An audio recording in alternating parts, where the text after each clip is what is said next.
한 번뿐인 인생을 하찮게 대우하지 마라. 몰랐다면 무지를 탓하고 아는데도 하지 않았다면 반성하라. 정신 차리고 현실을 직시하자. 당신은 24시간 중 몇 시간이나 자유롭게 쓸 수 있나? 수면을 최소 6시간 잡자.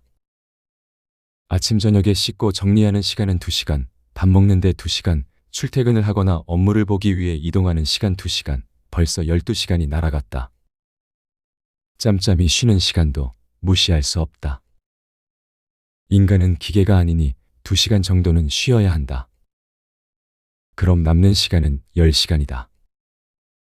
월급쟁이의 최소 근로시간은 8시간이다. 그러나 8시간만 일하는 사람은 없다. 야근도 많고 회식도 있다. 퇴근 전후에 업무를 봐야 하는 경우도 흔하다. 당신에게는 시간이 없다. 당신이 회사 일 외에 어느 곳에서도 피크점을 넘어서지 못하는 이유. 언제나 다시 회사로 돌아가는 도돌이표 인생을 사는 이유가 바로 여기에 있다. 물리적으로 회사에 매인 사람이라면 심리적으로도 회사에 매일 확률이 높다. 역으로 회사가 아니라 자기 삶을 살고자 한다면 반드시 회사에 매이는 시간을 줄여야만 한다.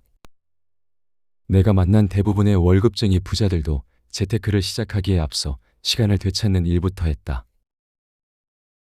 부동산 4-5곳에서 월세를 받는 K는 회사를 나온 지 5년 된 부동산 임대업자이다. 그의 부동산은 모두 월급쟁이 시절에 매수한 것들이다. 그게 어떻게 가능했는지 물어보았다. K는 사표를 내기 몇 년 전까지도 회사의 영혼을 팔아넘긴 사람처럼 야근에 철야까지 했다고 한다. 그러다 존경하던 상사가 명예퇴직으로 회사를 떠나는 것을 보고 생각을 바꾸게 되었다. 경제적 자유를 얻어 퇴사를 하겠다고 결심한 그는 재테크 강의를 듣기 위해 임장을 다니기 위해 칼퇴근을 하기 시작했다. 이를 눈치챈 상사들은 회유와 압박을 가하기 시작했으나 그는 아랑곳하지 않았다. 강제 퇴사를 당할 사유를 만들지 않는 선에서 자신의 길을 갔다. 그는 냉랭한 공기를 뚫고 칼퇴근을 했고 돈을 벌러 다녔다. 마침내 사표를 낼 때는 너가 이딴 식으로 회사를 나가서 다시 이 바닥으로 돌아올 수 있을 것 같아라는 막말을 들었지만 이미 월세를 받는 부동산이 여러 채 생긴 후였다. 그는 웃으며 회사를 나왔고 다시 월급쟁이 생활로 돌아가지 않았다. 월급쟁이 부자가 되고 싶다면 팁을 하나 주겠다. 당신의 24시간을 정리해 보라. 회사에 몇 시간을 쓰고 있는지 점검해 보라. 투자를 위해 얼마의 시간을 할애하는지, 정말 할애하고 있는지 확인해 보라. 물리적으로 쓰는 에너지를 조절하고 싶다면 시간을 조절해야 한다. 회사에 쏟는 시간 중 최소 1시간이라도 투자로 옮겨보라. 0도의 물이 임계점을 넘겨 끓으려면 100도의 에너지가 필요하다. 매일 1도씩 올린다는 생각으로 투자에 시간을 쏟아야 한다. 피크점을 넘고자 한다면 절대로 회사에 올인하지 마라. 당신은 지금까지 레버리지를 당하고만 살았다. 수백 년간 기업은 월급쟁이를 부리는 방법을 연구했고 크게 3가지의 확실한 도구를 만들어냈다. 첫째, 보상. 둘째, 헌신의 호소. 셋째, 강압이다. 제대로 일하면 충실한 급여가 제공될 거야라든가 일을 잘하면 스스로 명예로운 직원이 된다는 좋은 말 뒤에는 일을 잘하지 못하면 해고될 수도 있어라는 협박이 따라붙는다. 이 모든 걸 기업에서는 동기부여라고 부른다.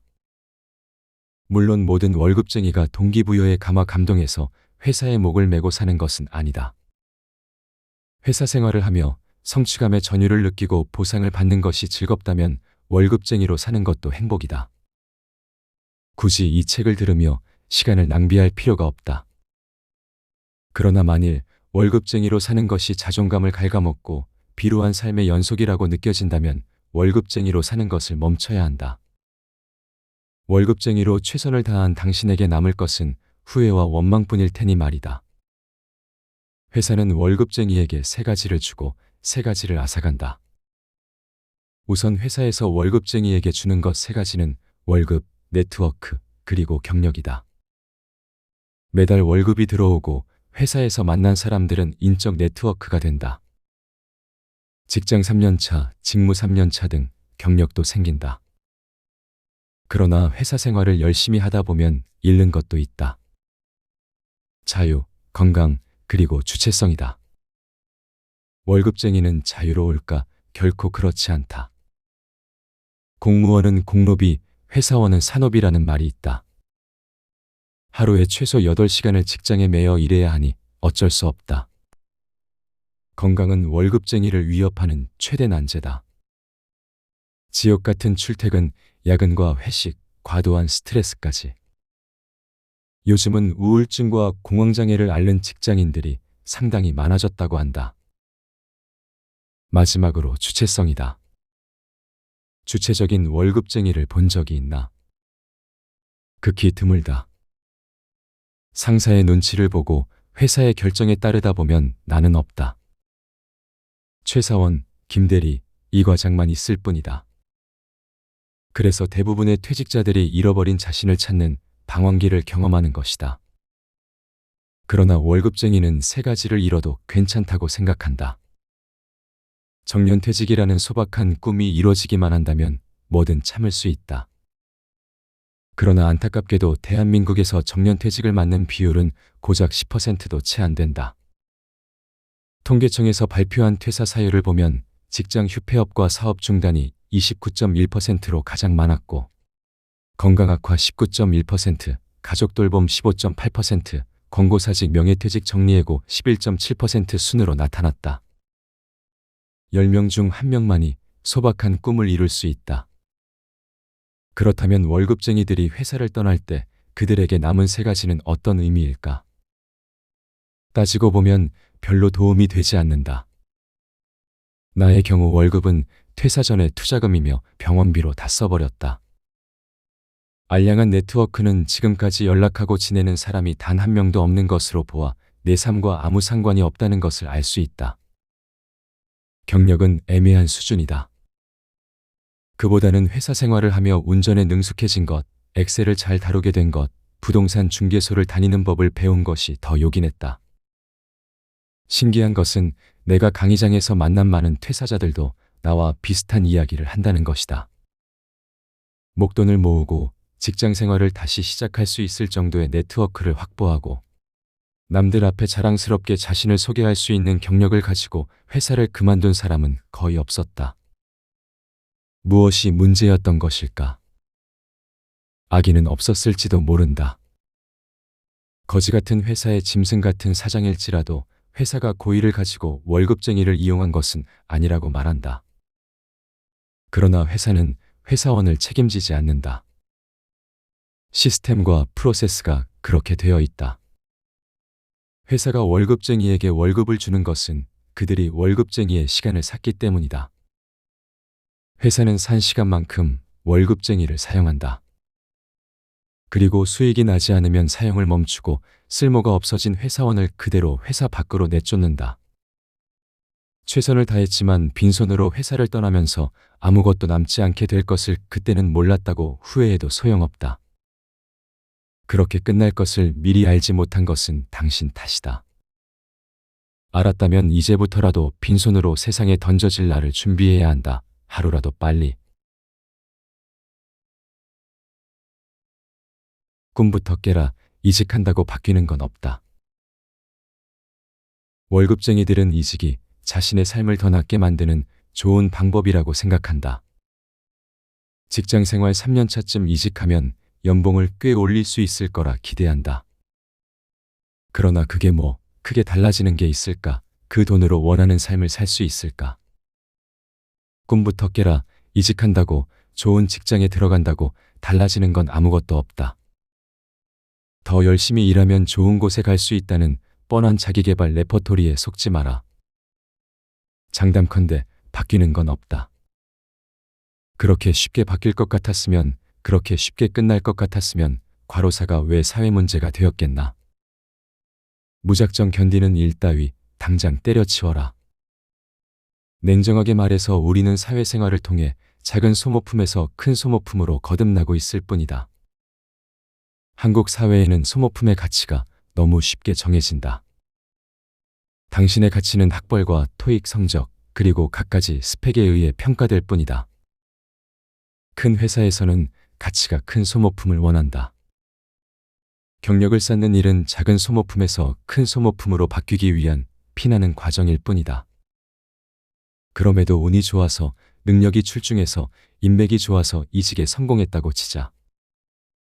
그곳이 천국일 거라는 기대는 접는 것이 좋다. 조직 문화란 다양한 제약과 제재의 총합이다. 조직 문화를 따른다는 것은 팔다리를 자르고 조직에 맞는 사람으로 거듭난다는 뜻이다. 세상에 공짜는 없다. 어느 조직이든 당신이 흘린 피땀 눈물만큼의 월급을 당신 통장에 꽂아준다. 월급을 더 주는 곳이라면 더 많은 피땀 눈물을 당신에게 요구할 것이다. 당신은 얼마나 준비가 돼 있나, 준비가 되었다고 자신할 수 있나? 그렇다면 이전 조직에서는 왜 견디지 못했나? 일단 부딪혀 보겠다는 마음으로 막연한 희망을 품지 마라. 내가 갔던 대부분의 길 끝에는 한 방울의 희망도 남아있지 않았다. 빚은 나쁜 것이 아니다. 노예의 경제학에서 벗어나라. 돈은 돌과 같다. 움직일 수도 없고 감정도 없다. 돌을 깨끗한 돌과 더러운 돌을 나누는 것이 무의미한 것처럼 돈을 깨끗한 돈과 더러운 돈으로 나누는 것도 부질없다. 문제는 사람이다. 사람은 움직이고 감정에 휘둘린다. 이러한 인간적인 면들은 가난한 이들에게 큰 약점이 된다. 움직여야 할 때 움직이지 않고 움직이지 말아야 할 때 움직여서 손해를 자초한다. 당신은 빚에 대해 어떻게 생각하나? 빚은 나쁜 걸까? 왜 빌린 돈이 나쁜 돈이라는 오명을 뒤집어 써야 할까? 진지하게 생각해보자.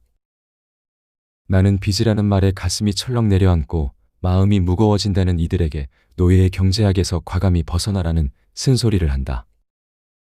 노예의 경제학에 매여서는 영원히 부자가 될 수 없다. 나는 철학자 니체를 좋아한다.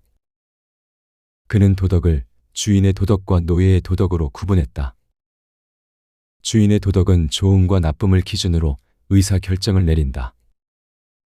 예를 들어 주인은 어떤 선택이 스스로 가치를 창조하는 일이라면 좋은 것이라 판단하고 그렇지 않다면 나쁜 것이라 여긴다. 만일 당신이 주인에게 아파트를 사려면 3억 원을 대출해야 합니다. 괜찮습니까? 라고 묻는다면 주인은 아파트가 내게 가치가 있어. 그럼 대출을 받아야지라고 아무렇지 않게 답할 것이다. 노예의 도덕은 선이냐 악이냐를 기준으로 한다. 내게 좋은 가치가 만들어지느냐 아니냐와는 무관하다. 신이 정해놓은 혹은 세상이 정해놓은 기준에 따라 선과 악이라는 폐쇄적 잣대를 들이댄다. 만일 당신이 노예에게 아파트를 사려면 3억 원을 대출해야 합니다. 괜찮습니까? 라고 묻는다면 그는 신께서 빚은 나쁜 것이라 했습니다. 사악한 것이라 했습니다. 저는 빚이 무섭습니다. 저는 빚을 지느니 아파트를 사지 않겠습니다라고 답할 것이다. 당신은 주인의 도덕을 따르고 있는가? 노예의 도덕을 따르고 있는가? 누구나 맨몸으로 세상에 태어난다. 어린 시절에는 모든 것이 부모에 의해 결정된다. 의식주를 비롯한 생활 전반을 부모에게 의탁한다. 그러나 성인이 되어 독립하게 되면 자신만의 것이 필요해진다. 의식주를 스스로 해결해야 한다. 자는 곳은 어떻게 마련해야 할까? 집을 스스로 지을 수 없다면 임대를 하는 것이 순리다. 때문에 대출을 이용해 주거 공간을 마련하는 것은 자연스러운 순리로 봐야 한다. 그것에 도덕적 잣대를 들이댈 필요는 전혀 없다. 20여 년 전의 일이다. 내가 사회생활을 막 시작했을 때부터 레버리지란 말이 유행했었다. 사람들은 대출, 빚이란 말 대신 레버리지란 말을 쓰기 시작했다. 레버리지란 무엇인가? 지렛대다. 적은 힘으로 큰 것을 옮길 때 쓴다. 대출과 빚은 가진 것이 적은 내가 큰 것을 이동시킬 때 사용하는 지렛대다. 내게 이익이 된다면 레버리지를 이용하면 되며 별 이익이 없다면 안 쓰면 된다. 나는 15년 동안 부동산 시장을 돌아다녔지만 지금껏 대출을 받아 실거주할 집을 마련했다가 길거리에 나앉게 된 사람을 거의 본 적이 없다.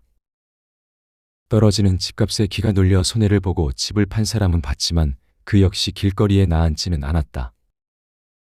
물론 그가 감당하지 못한 것은 이자가 아닌 불안감이었다. 주인으로 사는 당신에게 빚은 아무 짓도 하지 않는다. 레버리지가 당신을 임계점 너머로 끌어올려 준다면 적극 활용하라. 최소한 노예의 경제학에 매여 찾아온 기회를 발로 차버리지는 말아야 하지 않겠나. 당하는 삶과 하는 삶. 레버리지 하지 않으면 레버리지 당하고 만다.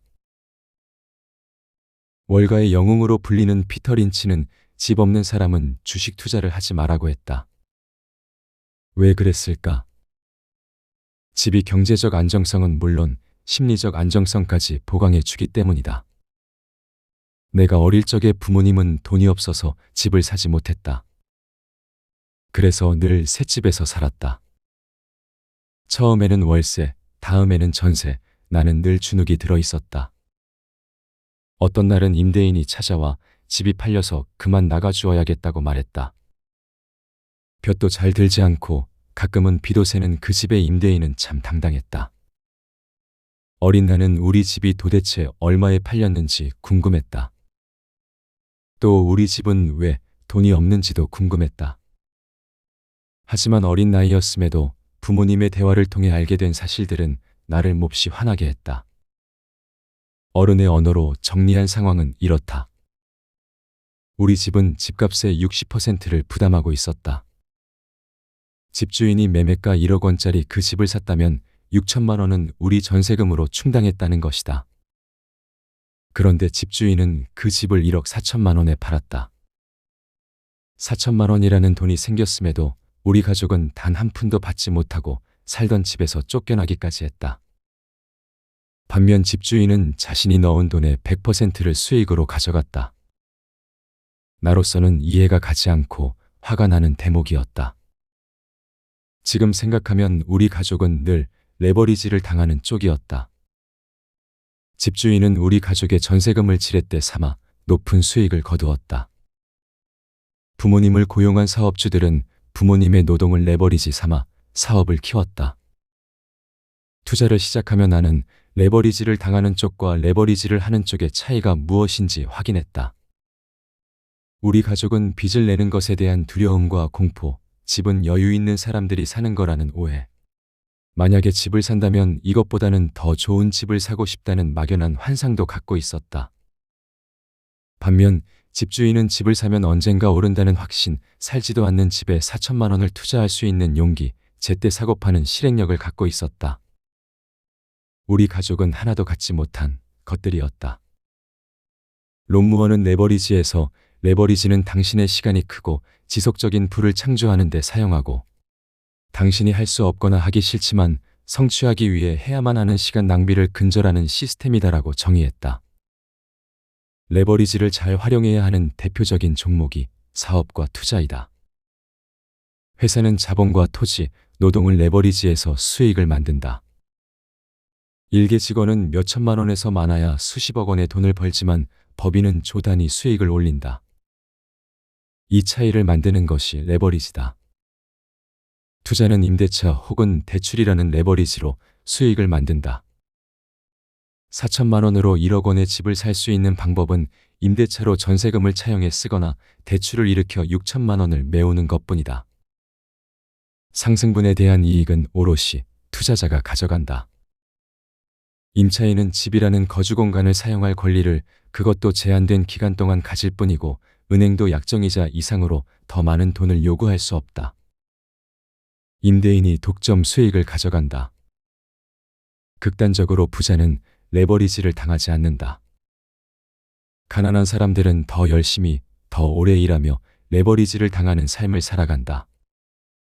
그리고 세상에는 부자는 이, 가난한 사람들은 팔을 차지하는 파레토의 법칙이 존재하고 그에 따라 노력의 20%가 80%의 결과물을 만들어낸다. 80%의 결과물을 만드는 20%로 살아갈 것인가, 20%를 만드는 80%로 살아갈 것인가. 레버리지를 당하는 8로 살아갈 것인가, 레버리지를 하는 2로 살아갈 것인가. 해보지도 않은 일을 후회할, 걱정부터 하는 루저로 살다가는 8의 삶을 벗어날 수 없을 것이다. 왜 돈을 빼앗기고만 있는가? 지인의 사연은 간단했다. 자신과 모든 것이 엇비슷한 고향 친구와 시작은 비슷했다. 서울의 4년제 대학을 나왔고 자신과 같은 직장을 다녔다. 결혼 생활도 비슷한 시기에 시작했다. 최근 친구와 자신의 자산이 6억 원 이상 차이가 나는 것을 확인했다. 지인은 화병에 걸릴 것 같다고 솔직한 마음을 털어놨다. 지인의 친구는 20년 전에 영등포구에 24평 아파트를 장만했다. 지하철역에서 15분 정도 걸리는 오래된 아파트였다. 아파트로 가는 길에는 철공소 같은 건물들이 질비해서 지인의 눈에는 전혀 좋아 보이지 않았다. 하지만 친구는 만류에도 불구하고 빚까지 얻어 그 아파트를 샀다. 지인은 속으로 친구의 멍청함을 욕하며 자신은 애들 키우기 좋다는 목동에서 30평대 전세로 신혼살림을 시작했다. 지인은 20년간 빚 없이 목동에서 아이를 키우며 살았다. 친구가 이자를 감당하느라 허덕일 때도 자신은 마음 편히 지냈다. 저축한 돈으로 꼬박꼬박 전세금도 착실하게 올려주었다. 얼마 전부터는 아이들이 대학에 들어가면 모은 돈으로 청약이라도 넣어볼까 희망을 가지기도 했다. 오랜만에 친구를 만난 지인은 자랑삼아 청약 이야기를 꺼냈다가 깜짝 놀랄 소식을 들었다. 2억이었던 친구의 낡은 아파트가 8억 5천만 원까지 올랐다는 것이다. 목동도 아니고 공업지역 귀퉁이에 있던 낡은 아파트가 그렇게나 많이 올랐다니. 나는 그마저도 없이 은퇴를 맞게 생겼네. 내가 인생을 잘못 산 건가. 소크라테스는 유일한 선은 알미요, 유일한 악은 무지이다라고 말했다.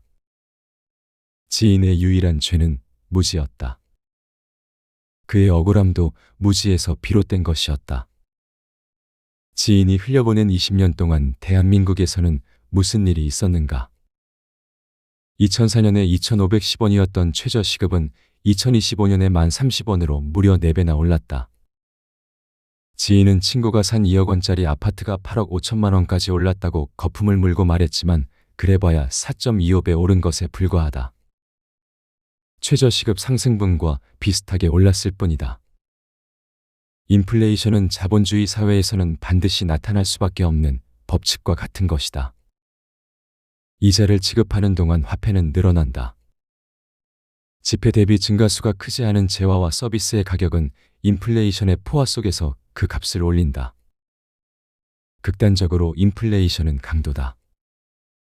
그런데도 대부분은 그것을 잘 느끼지 못한다. 꾸준히 오르는 재화의 가격을 수시로 확인하는 데는 시간과 에너지가 들기 때문이다.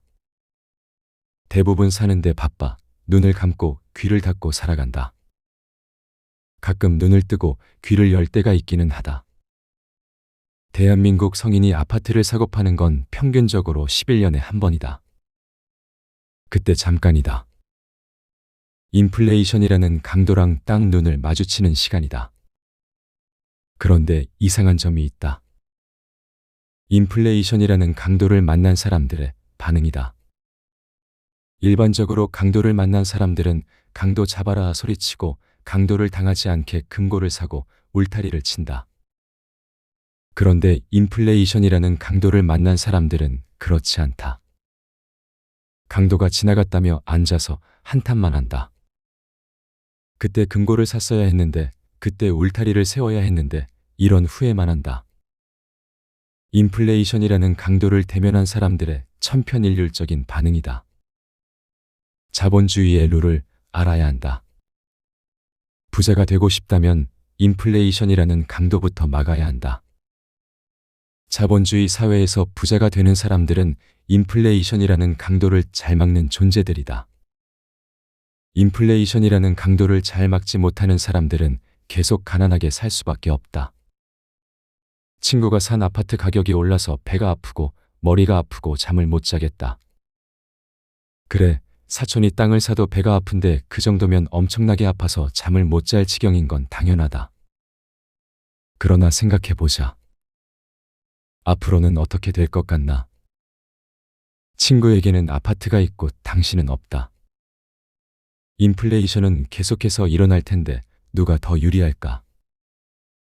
누가 강도에게 계속 돈을 빼앗기고 살게 될까? 상상만 해도 등골이 오싹하지 않나? 그럼 이제부터 뭘 해야 할까? 자본주의를 알아야 한다. 경제 공부를 해야 한다.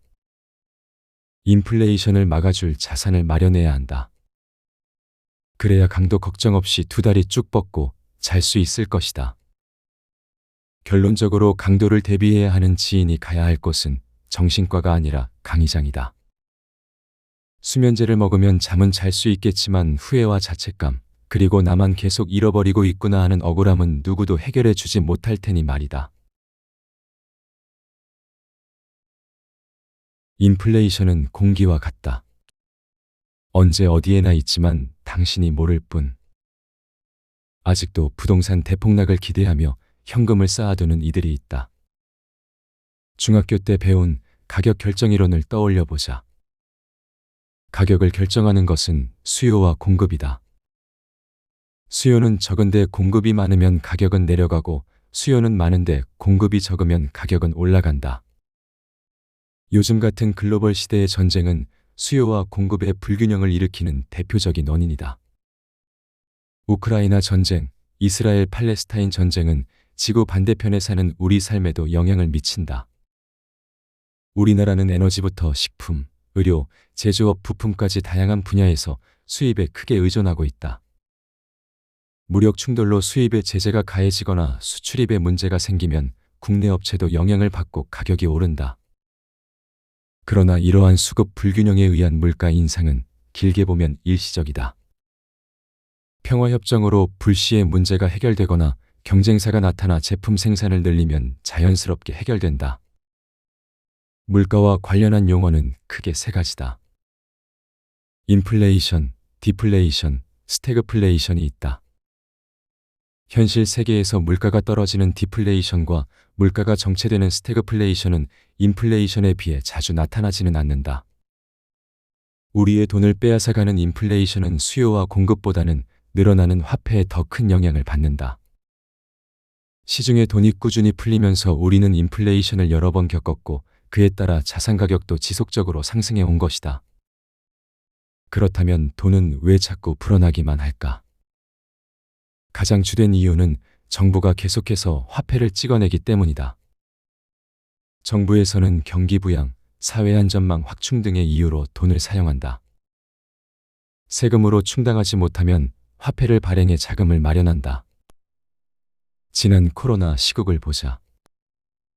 2019년부터 2년간 우리나라 정부의 국가 부채는 250조 원이나 늘었고 같은 기간 미국 정부의 부채도 5조 7천억 달러 증가했다. 그 돈이 다 어디서 왔을까? 정부에서 돈을 새롭게 찍어서 가정과 기업에 보조금 명목으로 살포한 것이다. 돈을 받은 국민들은 생필품을 사느라 지출을 계속한다. 그만큼 시장에 돈이 쌓이게 되면 수요와 공급의 원리에 의해 물건 값은 올라가게 된다. 엎친 데 덮친 격으로 코로나19와 같은 사태를 맞아 영업장이 폐쇄된 물건을 만들지 못하면 물가는 더 가파르게 올라간다. 인플레이션을 일으키는 두 번째 원인으로 자본주의의 꽃이라고도 하는 금융 시스템을 들 수 있다. 금융 시스템이 굴러가는 한 통화량은 계속해서 증가한다. 은행은 예금을 받아 대출을 해주고 예금이자와 대출이자 사이의 차익으로 굴러간다. A가 은행에 돈을 예금하면 은행은 대출을 원하는 B에게 그 돈을 빌려준다. 이때 통화량이 증가한다. A가 100만 원을 은행에 예금해서 B가 100만 원을 빌려가면 숫자로 찍히는 돈은 A에게 100, B에게 100으로 200이 된다. 실제 하는 돈이 100만 원일지라도 숫자상 200이 되는 일이 벌어진다. 이런 식으로 예금과 대출을 통해 통화량이 늘어난다. 종이돈이 더 찍히는 것은 아닐지라도 늘어난 통화량은 물가를 밀어올리는 데 일조한다. 이를 두고 노벨경제학상 수상자인 밀턴 프리드먼 교수는 인플레이션은 언제 어디서나 화폐 현상이라고 일갈했다. 자본주의 삶에서 인플레이션은 공기와 같다. 어디에나 있고 언제나 있다. 그러나 공기처럼 분명한 그 존재를 인식하지 못하고 사는 이들이 대부분이다. 6,000원 하던 자장면이 7,500원으로 올랐을 때는 또 올랐네 푸념 정도로 넘어간다. 1,000만 원짜리 예금을 넣고 1년 뒤에 50만 원도 안 되는 이자를 받을 때는 불로소득을 얻은 것 마냥 즐거워한다. 남이 산 아파트가 수년 만에 억 단위로 오르고 나서야 인플레이션이 나의 수고를 빼앗아가는 강도라는 것을 체감한다. 그런데 그마저도 며칠 지나면 까먹는다. 붕어보다 짧게 지속되는 기억력, 그것이 진짜 문제다. 자본주의에 백기투항하라. 단언컨대 바꿀 수 있는 것은 없다. 당신은 인플레이션이라는 강도를 막을 뾰족한 수가 있는가? 한때 이 주제에 미쳐서 자료를 모은 적이 있었다. 일간지에 연재된 한 칼럼에서 인플레이션과 싸우는 방법이라는 제목으로 몇 가지 팁을 소개했다. 첫째, 계획적인 식단으로 충동 구매를 자제할 것. 둘째, 주유 할인 카드를 사용할 것. 셋째, 고금리의 카드 빚을 갚을 것. 넷째, 외식을 줄일 것. 다섯째, 주거비를 줄이기 위해 부모님 집으로 들어갈 것 등이었다. 나는 실소를 금치 못했다. 강도가 와서 지폐뭉치를 가져가는데 바닥에 떨어진 잔돈 몇 푼을 챙겨보겠다고 아등바등하는 꼴이다. 물론 아껴 쓰는 건 좋은 태도다. 나도 아껴 쓰는 것을 매우 좋아한다. 투자자에게 절약하는 태도만큼 큰 자산도 없다. 그러나 절약이 만능은 아니다. 인플레이션이라는 강도를 절약만으로 막아낼 수 있을까? 손가락으로 하늘을 가리는 것만큼 말도 안 되는 이야기다. 강도를 때려잡을 수 없다면 최소한 강도가 못 들어오게 담이라도 제대로 쌓아야 하지 않겠는가? 근본적으로 인플레이션을 제거할 방법을 찾아보자. 답이 없지 않다. 돈을 그만 찍어내면 된다. 간단하다. 그런데 이 간단한 방법이 현실에서는 실현되지 않는다. 왜냐면 사람들은 소비를 좋아한다. 사람만큼 돈 쓰는 것을 좋아하는 곳이 또 있다. 바로 정부다. 돈을 많이 써서 경기를 부양하거나 국민들에게 혜택을 주는 정책을 펼치면 국민들이 좋아하고 정권이 연장될 수 있다. 하지만 정부에게 돈을 버는 일은 녹록치 않다. 원칙적으로 세금을 걷어야만 돈을 쓸 수 있다. 세금을 늘리면 국민들에게 욕을 먹는 것은 물론 정권 연장도 어려워진다. 정부가 생각해낸 꼼수는 돈을 더 찍어내는 것이다. 그러면 국민에게 욕을 덜 먹으면서 흥청망청 돈을 쓸 수 있다. 물론 이 과정에서 인플레이션이라는 부작용이 나타난다. 결국 강도를 만나는 것은 국민들이다. 월급은 그대로인데 인플레이션으로 생활비가 더 들어가면 실질적으로 월급이 깎이는 효과가 나타난다. 이익은 정부가 가져가고 고통은 국민들이 겪는다. 이 원리를 이해한 사람들은 인플레이션을 숨어있는 세금, 보이지 않는 세금이라고 부른다. 워런 버핏 역시 인플레이션은 최악의 세금이라고 비판하기도 했다. 한편 인플레이션은 부의 재편에도 영향을 미친다. A가 B에게 1,000만 원을 빌려줬다고 치자. 이자가 없다는 가정하에 인플레이션이 일어나면 시간이 갈수록 화폐 가치가 떨어진다. 그 결과 돈을 빌린 채무자 B의 상환 부담은 줄지만 돈을 빌려준 채권자 A는 돌려받을 돈의 가치가 떨어져 결국 손해를 입는다. 인플레이션에 미치지 못하는 이자도 같은 효과를 나타낸다. 역설적이게도 시간이 지나면 지날수록 돈을 빌린 사람이 돈을 빌려준 사람보다 부자가 될 확률이 높아진다. 이상의 내용을 확인하고 나는 백기투항이 답이라고 생각했다. 인플레이션이 불합리한 경제 현상이라고 판단하고 이를 고치려 해도 우리가 할 수 있는 일은 하나도 없다. 정부는 계속 돈을 찍어낼 것이고 채무자의 부담은 갈수록 줄어들 것이다. 급여 생활자의 인플레이션에 미치지 못하는 인상분을 받는 월급쟁이는 강도의 표적이 될 수밖에 없다. 경제와 부동산의 역사. 꼭 필요한 부동산 공부는 따로 있다. 잘 모르는 상태에서 투자를 시작하는 건 너무 위험한 거 아닙니까? 맞다. 그래서 나도 재테크를 하려는 이에게 공부부터 하라고 말한다. 내가 말하는 공부는 크게 어려운 것도 시간이 많이 들어가는 것도 아니다. 경제 공부와 대한민국 부동산의 역사, 이 두 가지는 반드시 알아야 한다. 이유는 간단하다. 지피지기면 백전불패. 경제적 자유를 위해선 무엇이 필요한가? 돈이 필요하다. 그럼 돈이 어떤 원리로 굴러가고 불어나는지 알아야 한다. 대한민국 부동산 시장의 역사까지 알면 기본 지식은 다 갖췄다고 할 수 있다. 간단한 질문을 해보자. 당신은 돈에 대해 어느 정도의 지식을 갖고 있나? 인플레이션은 왜 일어나는가와 대한민국 부동산의 역사를 대충 읊을 수 있는가에 대해 제대로 답할 수 있다면 이 장은 그냥 넘어가도 된다. 잘 모르겠다면 다음의 내용을 읽고 이해하고 그래도 모르겠다면 관련 지식을 찾아 더 공부해야 한다. 먼저 인플레이션에 대해 살펴보자. 인플레이션과 관련하여 가장 중요한 사건은 1971년 미국에서 금태환제를 중단한 것이다. 금태환제란 달러를 금과 바꿔주는 제도이다. 이때만 해도 통화 가치는 금 무게를 기준으로 고정됐었다. 미국은 금 1온스당 35달러로 고정했다. 미국뿐 아니라 많은 나라들이 금 총량에 따라 통화 공급량을 결정했다. 금태환제가 있던 시절에는 통화량을 마음대로 조정할 수 없었다. 통화가 제한되다 보니 물가는 안정적이었다. 게다가 환율 변동에 대한 걱정도 없었다. 국제통화기금 가맹국들은 달러의 자국 통화의 환율을 고정해 1% 이내에서 변동을 허용하는 고정환율제를 채택했다.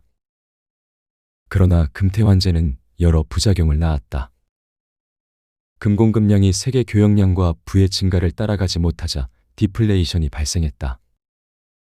불황이 시작되면 정부는 금리를 내려 경기를 부양하려 하지만 금태환제 때문에 이조차 마음대로 할 수 없었다. 미국이 금태환제를 포기한 데는 역사적 배경이 있다. 화랑기를 통과하던 1960년대 후반, 미국은 국제수지와 물가관리가 점점 어려워졌다. 특히 1968년에 미국은 경상수지 적자에 베트남전 참전으로 국방비 지출이 늘어났다. 정부 지출이 비정상적으로 늘어나자 달러화의 가치는 점점 떨어졌다. 금은 1온스당 35달러로 고정 자산이었으나 시장에서 금 1온스의 가격은 60달러대로 치솟았다. 누구나 35달러로 금 1온스를 받아서 시장에 내다 팔면 그만큼의 차익이 생기는 기이한 상황이 연출됐다. 이와 연동해 물가도 올랐다. 닉슨 대통령은 더 이상 금태환제를 지킬 수 없다고 판단했다. 1971년 미국은 금태환 중지를 선언했다. 이후부터 물가가 상승했다. 1970년대 후반에는 하이퍼인플레이션을 경험했고 두 차례 오일 쇼크 이후에는 연방준비은행에서 금리를 20%까지 인상시켰다. 고금리 정책으로 달러 약세는 끝이 났는데 이런 흐름은 1985년까지 이어졌다. 이후 지금까지 미국 연방준비은행은 금리를 통해 통화량을 조절하고 환율도 조정한다. 근본이제를 폐지하자 중앙은행의 역할은 더욱 중요해졌고 금리 정책은 시장을 조종하는 매우 유용한 카드가 됐다. 미국뿐 아니라 많은 나라에서 금리를 움직여 경기에 신속하게 대응할 수 있었다. 이러한 상황이 오래 유지되면서 금리는 경기 변화를 예상할 수 있는 가장 확실한 지표로 자리매김하게 됐다. 이 밖에도 금리가 경제에 미치는 영향, 화랑과 불황의 사이클 등을 이해해 두면 글로벌 경기를 확인하고 투자의 방향을 잡는 데 요긴하다. 다음으로 대한민국 부동산에 대해 전체적인 조망을 해두는 것이 좋다. 서울 아파트 매매 가격 지수를 살펴보면 의미 있는 하락이 4번 있었다. 1991년 1기 신도시 발표 후, 1997년 외환위기, 2009년 이후 보금자리 주택 공급과 공공기관 지방 이전 발표. 그리고 2022년 급격한 금리 인상기이다. 이 시기를 제외하고 아파트 가격은 전체적으로 우상향했다. 1년 단위로 끊어 상승과 하락을 평가하자면 80% 이상이 상승과 보합장이었다. 서울 아파트 가격의 상승 요인은 여러 가지였다. 우선 대한민국 경제가 급격하게 성장했고 주요 도시의 세대수도 빠르게 늘어났다. 개인들의 점유 면적 요구량도 점차 커졌다. 이러한 흐름과 물가 인상이 맞물리면서 서울 아파트의 평당 가격은 2010년 1,848만 원에서 2020년 3,166만 원으로 2025년에는 4,510만 원으로 치솟았다. 앞으로 대한민국 부동산 가격이 어떻게 움직일 것인가? 전문가들의 의견은 분분하다. 투자자 개개인의 의견도 다를 수 있다. 중요한 것은 스스로 답을 찾으려 노력해야 한다는 것이다.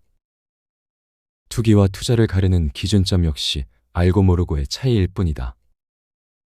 투자자에게 수익은 리스크 테이킹의 결과다. 투자는 모두가 예스라고 할 때 노라고 답할 줄 아는 투자자가 고수익을 가져가는 게임이다.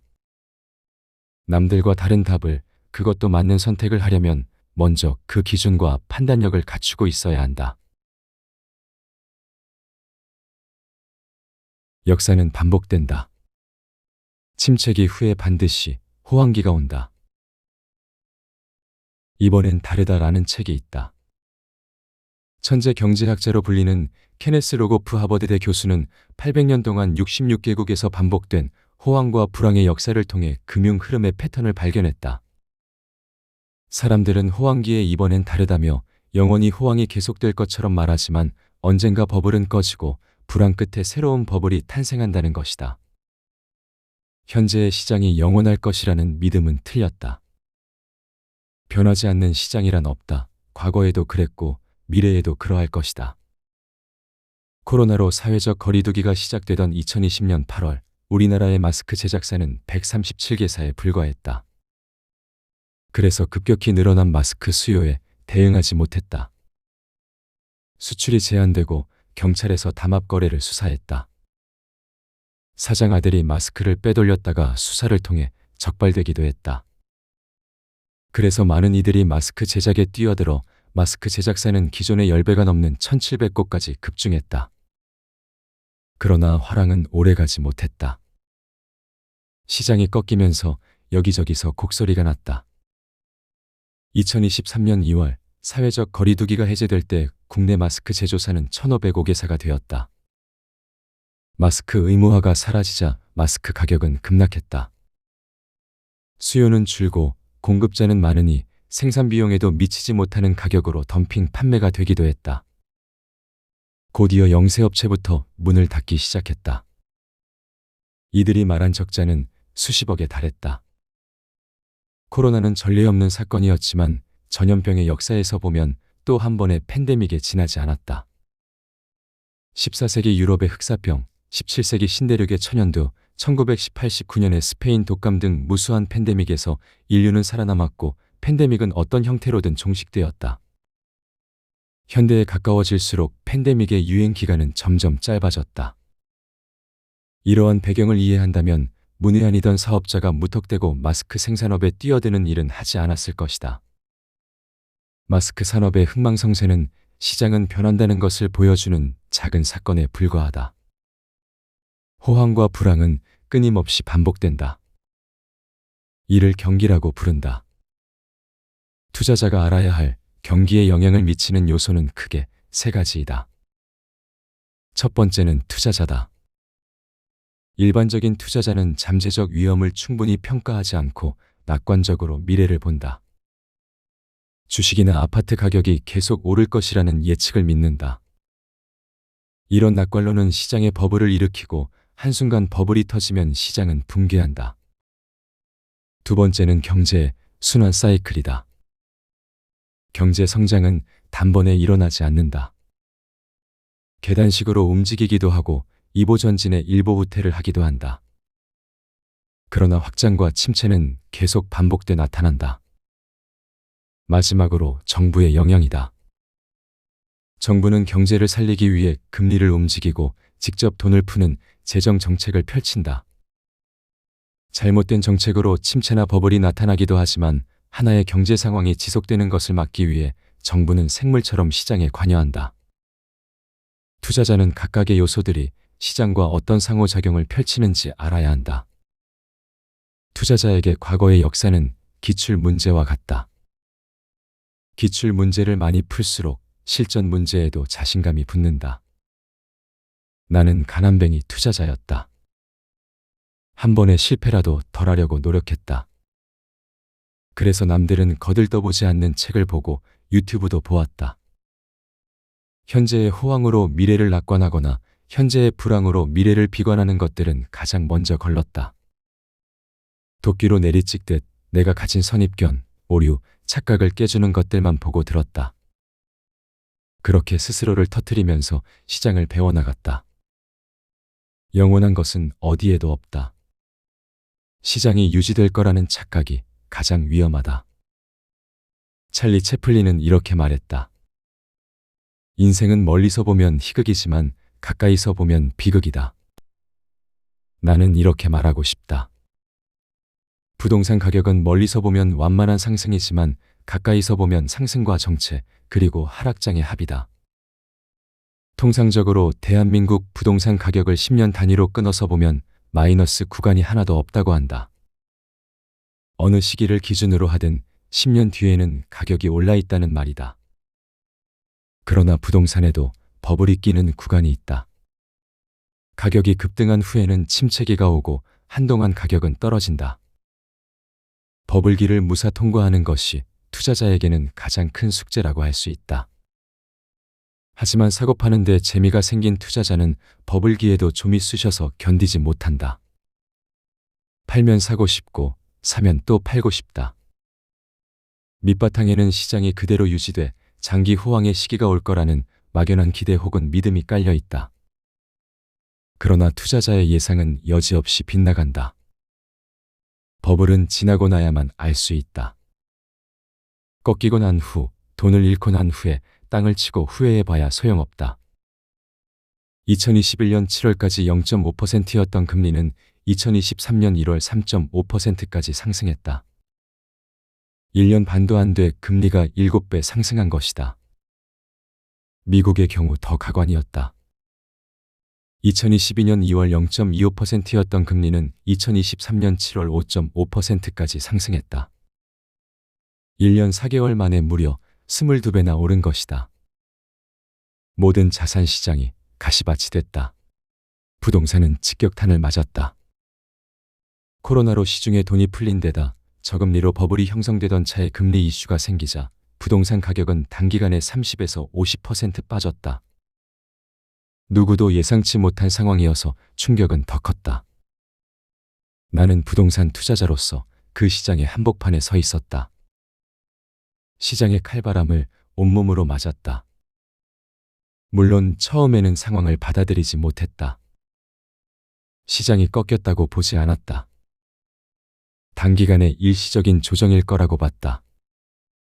스스로가 그렇게 굳게 믿었기에 유튜브에서도 그대로 말했다. 그것도 아주 강한 어조로. 그러나 몇 달이 지나지 않아 내가 틀렸다는 것을 인정할 수밖에 없었다. 부동산 가격은 떨어졌고 사려는 사람은 나타나지 않았다.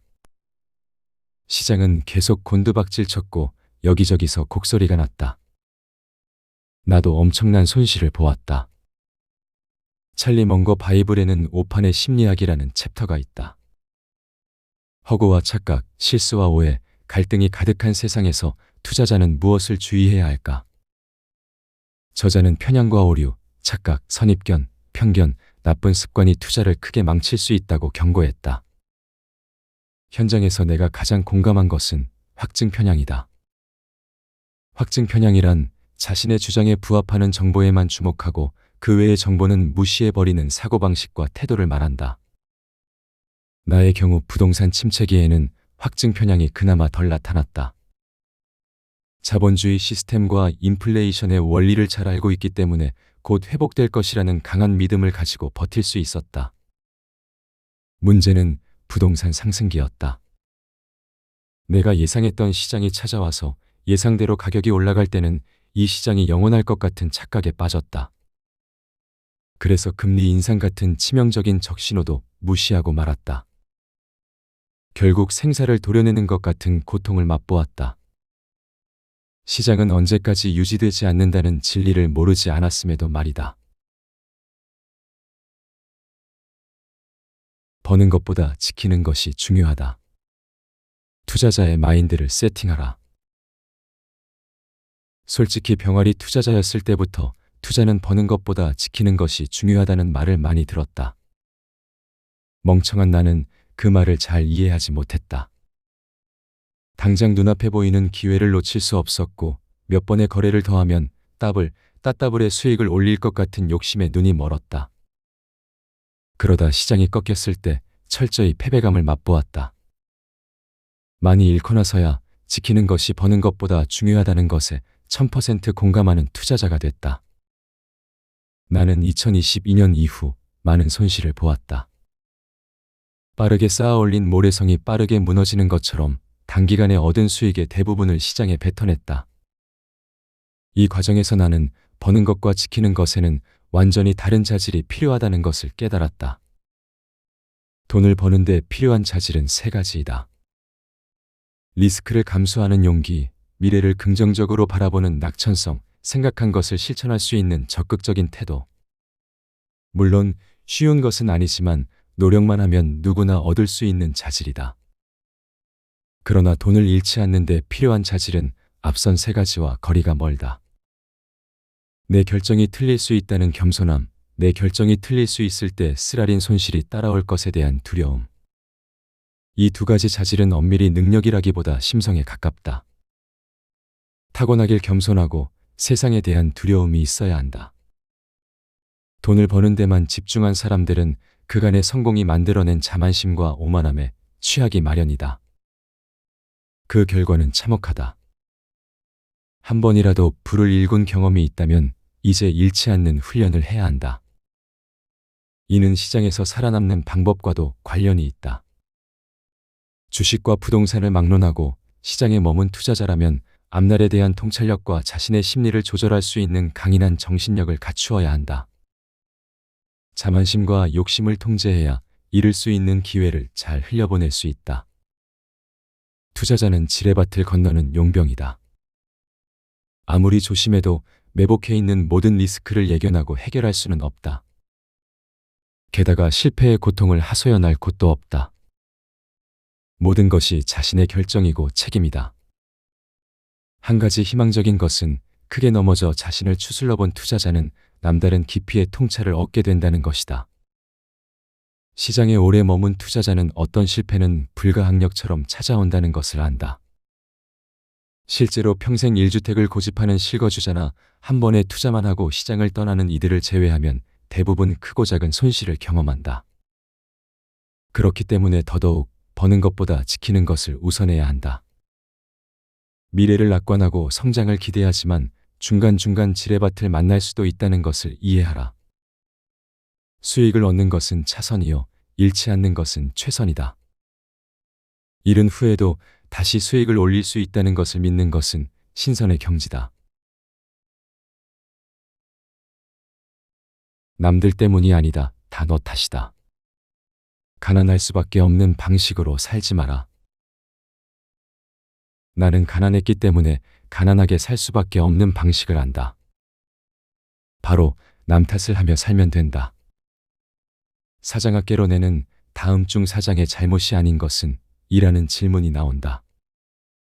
보기에는 불경기, 직원들 간의 불화, 경쟁업체 난립, 환율 상승, 이자율 상승, 전쟁, 횡령과 도난, 소송, 구인난, 임금 상승 등 무려 10개의 항목이 나오지만 정답은 전쟁뿐이다. 불경기를 예상 못하고 사업을 하는 것도 사장 탓, 직원들의 불화를 관리하지 못한 것도 사장 탓, 경쟁업체가 많은 시장에서 사업을 결정한 것도 사장 탓, 환율에 취약한 비즈니스를 하는 것도 사장 탓, 모든 것이 사장 탓이다. 오로지 전쟁만이 불가항력의 영역이다. 너 탓과 내 탓을 고상한 말로 바꾸면 무책임과 책임이다. 평생 가난하게 사는 사람들은 무책임하다. 다른 사람에게 책임을 떠넘기거나 다른 사람이 자신의 미래를 책임져 주길 바란다. 그만큼 자립심도 부족하다. 나라고 운에 기대는 삶을 살아보지 않은 것은 아니다. 게임 중독에 빠져 지낼 때 랜덤으로 주는 아이템들이 모두 허접스레게 같냐라며 친구들에게 하소연을 했다. 직장을 구할 때는 하필 금융대란 이후라 예전이라면 충분히 들어갔을 직장도 못 가게 됐다고 억울해했다. 공동 투자했던 에어비앤비 아파트를 팔아야 했을 때도 왜 하필 누나는 지금 돈이 필요해서라며 아쉬움을 감추지 못했다. 분양권 투자를 망치고는 이건 사기다, 사기 분양이라고라며 분양 사무실을 욕했다. 지금은 안다. 모두 내 탓이었다. 운에 기대서 살아온 내게는 남을 탓할 자격이 없었다.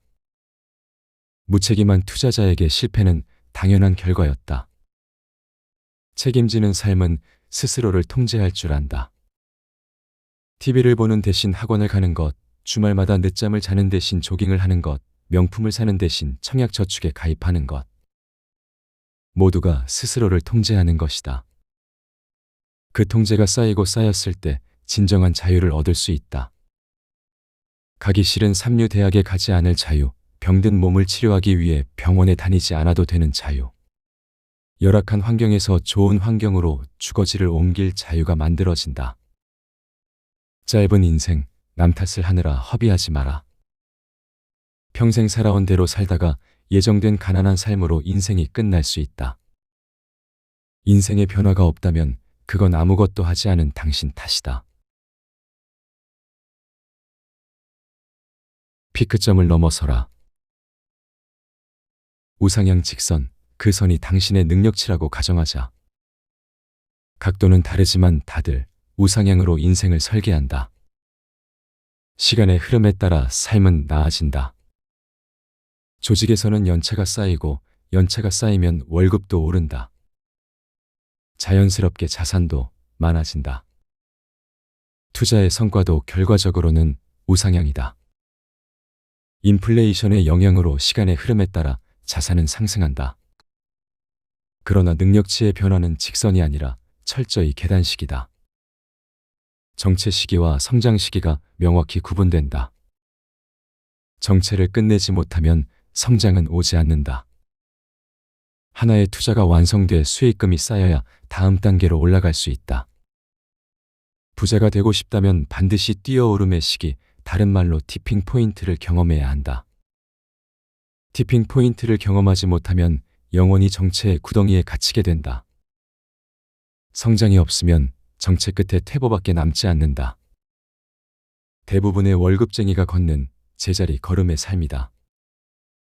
한 번은 투자자문사의 대표를 만난 적이 있다. 그는 왜 연금 투자 자문이 필요한가에 대한 설명을 길게 했다.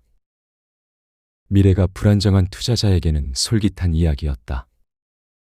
그의 말 중 가장 인상 깊었던 것은 저도 제 연금 계좌의 투자 상품을 바꾸는데 1년이 걸렸어요 였다. 그의 말을 빌리자면 내버려두면 아무도 신경 쓰지 않는 것이 연금 계좌다. 연금 관리를 업으로 삼은 그조차 당장에 먹고 사는 일이 급해서 수십 년 후에 받게 될 연금 관리에는 신경을 쓰지 못한다는 것이다. 월급쟁이에게 연금만큼 중요하다고 생각은 하지만 귀찮은 일이 재테크이다. 사회 초년생부터 내일 모레 은퇴를 준비하는 임원들까지 관심을 갖지 않는 이가 없다. 그러나 그들 중 투자에 나서서 지속적으로 관심을 쏟는 이는 5%도 되지 않는다. 주식이 화랑이라고 하면 우르르 몰려갔다가 시장이 죽으면 모두 사라진다. 부동산이 뜬다고 하면 또 우르르 몰려갔다가 시장이 꺾였다 하면 모두 사라진다. 불을 쫓는 분화방처럼 반짝할 때는 몰렸다가 불이 꺼지면 사라지는 월급쟁이들은 언제나 자신을 받아주는 회사로 돌아간다. 그래서 임계점을 넘는 것은 시도조차 하지 못한다. 결과물이 나오지 않은 도전은 그 자체로 실패다. 임계점을 넘어 성과를 내야 한다. 그러기 위해서는 계속 가야 한다. 월급쟁이로 돌아가는 삶을 반복해서는 우상향으로 나아갈 수 없다. 지난 하락장 때의 일이다. 지인이 수도권에 장만했던 24평 아파트를 팔았다는 연락을 해왔다. 그는 그 아파트를 7억 원에 샀었다. 상승장에는 9억 원이 넘어갔으나 시장이 꺾이면서 6억 원대로 주저앉았다. 보유하며 견딜 것인가, 팔고 두 다리를 쭉 뻗고 살 것인가 수도 없이 고민하던 지인은 팔기로 결정했다. 파는 과정도 쉽지는 않았다. 매수자가 없었다. 단지 내 부동산뿐 아니라 행정구역 내 다른 부동산을 찾아가 읍소했다. 수시로 전화를 걸어 언제쯤 팔 수 있을까요? 묻고 또 물었다. 오로지 파는 것에 매달렸다. 한 달여를 기다리고 가격을 더 내려 6억 원 초반에 겨우 매매가 이루어졌다. 꼭 그래야만 했냐 물어보았다. 사람들은 내가 금리가 올라서 겁이 나서 팔았다고 생각하는데 그렇지 않아요. 그때 3% 고정금리였어요. 월급으로 충분히 견딜 수 있었어요. 그런데 한번 생각이 꽂히니까 다른 생각이 안 들더라고요. 팔고 싶다. 팔고 좀 편히 살고 싶다. 올라갈 때 신나고 내려갈 때 쫄리는 롤러코스터를 타는 것 같은 상황도 힘들고 그래서 그냥 팔았어요. 후회는 없어요. 그렇게 그는 월급쟁이의 삶으로 돌아갔다. 알다시피 시장은 다시 회복 중이고 그의 아파트는 7억을 넘어 8억대로 올라섰다. 그의 마음이 어떨지 나는 잘 모르겠다. 어쩌면 두 다리를 쭉 뻗고 잘 살지도 모르겠다. 하지만 확실한 건 그는 투자의 세계로 다시는 돌아오지 못할 것이다. 투자를 한다는 것은 피눈물 나는 손해까지도 감수하는 것이다. 손해가 날 때 이 꼴 저 꼴 보기 싫다며 매물을 던져버릴 나약함이라면 애당초 시작도 하지 않는 것이 맞다. 성장 시기는 긴 정책이 뒤에 따라붙는다. 영원한 호황이 없듯 영원한 불황도 없다. 불시에 찾아오는 임계점을 맞이하라. 그래야만 당신도 우상향 직선의 한 점을 차지할 수 있다. 앞에서 소개한 내용은 돈이 자유다에서 가져왔다. 사람들은 흔히 말한다. 원하는 것을 얻으면 행복할 거라고. 하지만 정작 그 원하는 것이 무엇인지 묻는다면 쉽게 대답하지 못한다. 이 책의 저자 또한 그랬다. 평범하게 사는 게 행복이라고 믿었지만 그 평범조차 버거웠다. 이유는 단순했다. 그가 진짜 원한 건 평범이 아니라 자유였기 때문이다. 이 책은 자유를 갈망했던 한 사람이 어떻게 돈을 통해 그 답을 찾아갔는지를 담은 기록이다. 누군가의 지시와 명령에 얽매이지 않고 남들이 정해놓은 규칙과 목표에 끌려가지 않는 삶. 내가 원하는 시간에 원하는 일을 원하는 방식으로 할 수 있는 삶. 저자는 그 자유의 열쇠가 결국 돈에 있다는 냉혹한 현실을 마주했다. 그는 시행착오 끝에 부동산 투자라는 길을 택했다. 주식시장에서 좌절을 겪은 후 경매와 분양권, 아파트와 상가에 이르기까지 온몸으로 부딪히며 배웠다. 그리고 깨달았다. 실패조차도 배움이 되고 시행착오야말로 진짜 투자의 과정이라는 것을. 저자는 말한다. 가진 것이 없어도 배운 게 없어도 누구든 원하는 삶을 살 수 있다. 단, 세 가지가 필요하다. 올바른 투자 지식, 꾸준한 실행, 그리고 끊임없는 자기 점검. 이 책은 단순한 재테크 지침서가 아니다.